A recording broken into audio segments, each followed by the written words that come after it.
Kiranya kasih karunia dan damai sejahtera dari Allah Bapa kita dan dari Tuhan kita Yesus Kristus menyertai Anda. Saya Bob Defense, Anda sedang mendengarkan Renungan Sore, edisi Kamis 25 Agustus 2020. Kita akan membahas mengenai bagaimana Tuhan mengenal orang-orang yang Dia kasihi, bahkan sejak dari kandungan, dan memiliki rencana pada mereka. Kita akan membahas dua tokoh, satu di Perjanjian Lama, satu di Perjanjian Baru, Yeremia dan Paulus, dari dua ayat yang ditulis masing-masing satu orang satu ayat mengenai topik ini. Sebelumnya kita memohon pertolongan Tuhan di dalam doa. Kita berdoa. Ya Tuhan, kiranya Engkau menolong kami untuk dapat mengerti kehendak Tuhan melalui perenungan dalam sesi sore hari ini. Pujilah Engkau demi Kristus. Amin. Yeremia pasal 1 ayat yang ke-5. Mulai dari ayat yang keempat, firman Tuhan datang kepadaku, kepada Yeremia, bunyinya, sebelum aku membentuk engkau dalam rahim ibumu, aku telah mengenal engkau. Dan sebelum engkau keluar dari kandungan, aku telah menguduskan engkau. Aku telah menetapkan engkau menjadi nabi bagi bangsa-bangsa.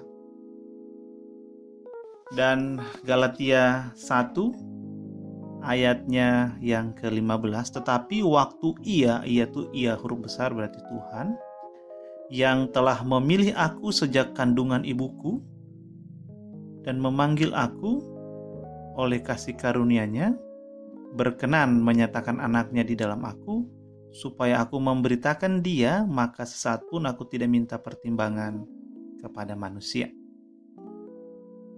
Baik Yeremia yang menuliskan firman Tuhan maupun Paulus yang menuliskan bagaimana Tuhan telah memilih dia, memanggil dia sejak kandungan ibunya.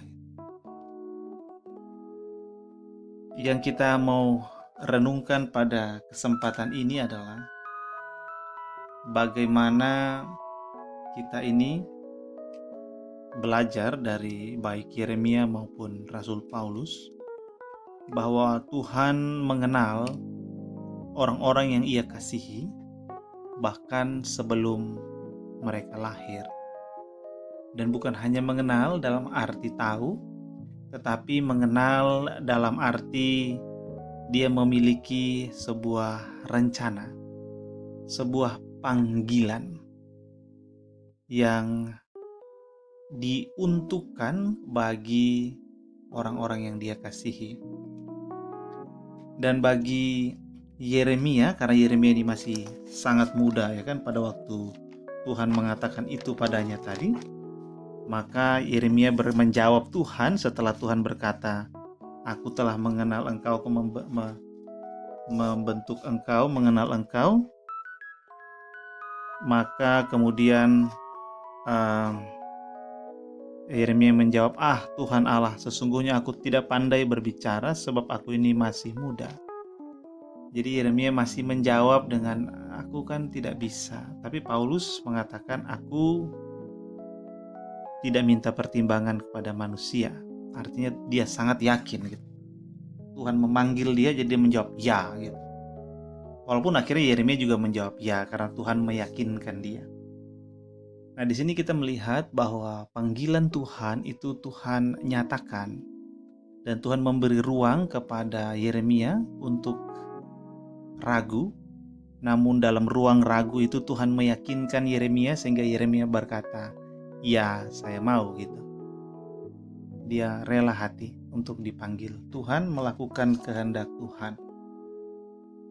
Nah, mari saudara kita memperhatikan apa yang ada dalam pelajaran kita, perenungan kita di sore ini. Tuhan mengenal Yeremia, Tuhan mengenal Paulus.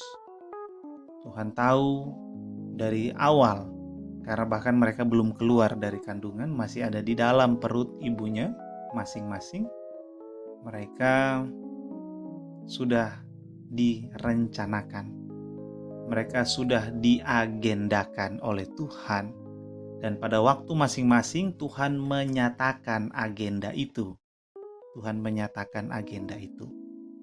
Dan mereka dua-duanya, walaupun yang satu yaitu Paulus langsung mengatakan iya, yang lain masih ada keraguan, namun dua-duanya menjawab ya karena Tuhan memanggil dan meyakinkan mereka. Nah, pelajaran ini mari kita lihat kehidupan kita sekarang.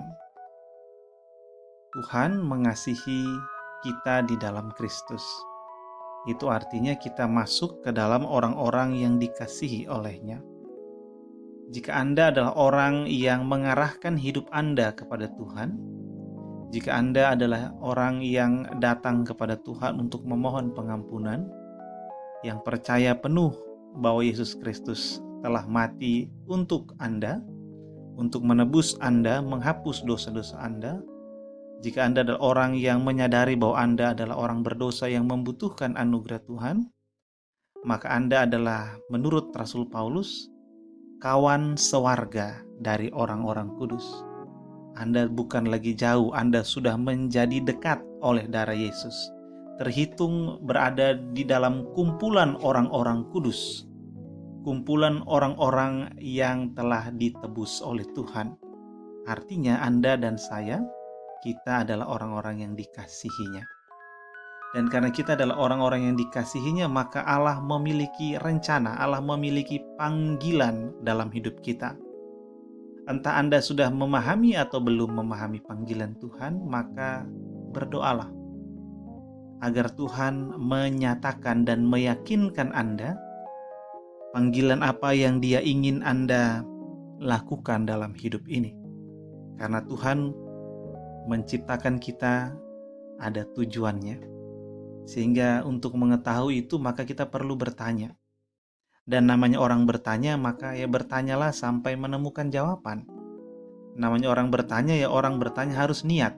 Niat artinya kalau dia sudah bertanya, dia harus menunggu jawabannya, mengharapkan jawabannya. Bukan bertanya lalu melupakannya begitu saja, itu kan tidak niat.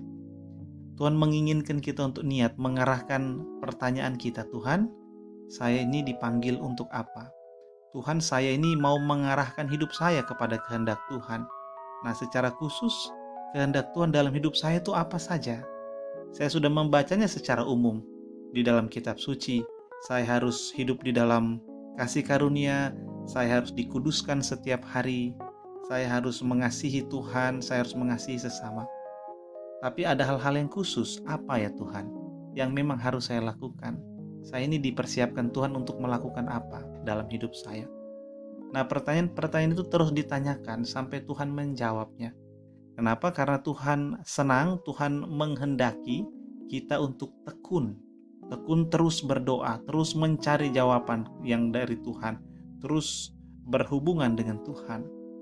Sehingga kita perlu mengarahkan diri kita untuk panggilan kita.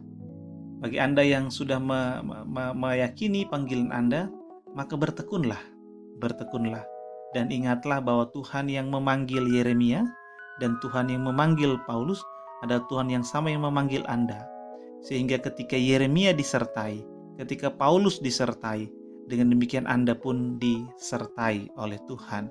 Sehingga apa yang Anda lakukan akan berhasil bagi kemuliaan-Nya karena Tuhan menyertai. Panggilan yang diberikan Tuhan kepada baik Yeremia maupun Paulus adalah panggilan yang khusus bagi mereka. Demikian bagi kita pun dipanggil oleh Tuhan untuk melakukan hal-hal yang khusus. Mungkin bagi seorang ibu rumah tangga dipanggil untuk mendidik anaknya atau anak-anaknya di dalam kemurnian hidup, di dalam kekudusan, di dalam terang firman Tuhan. Sehingga dia akan konsentrasi penuh menjadi apa? Menjadi seorang ibu rumah tangga. Karena dia meyakini Tuhan memang memanggil saya, mengarahkan hidup saya untuk mendidik manusia-manusia kecil ini menjadi manusia-manusia Allah seperti Timotius. Atau ada orang yang dipanggil profesinya sebagai tukang sapu, maka saya akan bagaimana membuat jalan yang saya sapu menjadi bersih sehingga kota ini terlihat indah dan orang-orang bersyukur kepada Tuhan karena hidup mereka lebih baik dalam keadaan yang bersih. atau profesi-profesi yang lain. Semua orang dipanggil secara khusus masing-masing di bidangnya, di dalam kehidupannya sendiri, untuk menjalankan kehendak Tuhan baginya. Dengan demikian, mari arahkan hidup kita kepada panggilan yang Tuhan sediakan, karena memang sejak dari kandungan, Tuhan telah mengasihi dan memilih dan merencanakan dan mengagendakan orang-orang yang Dia kasihi untuk melakukan panggilan yang telah Ia miliki untuk mereka. Demikian perenungan kita sore ini. Mari kita berdoa. Terima kasih Tuhan, kami bersyukur untuk firman Tuhan. Kiranya Tuhan menolong kami, mengarahkan hidup kami kepada panggilan Tuhan yang memang telah Tuhan sediakan bagi kami, bahkan sejak kandungan ibu kami. Terima kasih, terpujilah Engkau demi Kristus. Amin. Sejahtera dari Allah Bapa kita dan kasih karunia darinya menyertai Anda dan orang-orang yang Anda kasihi.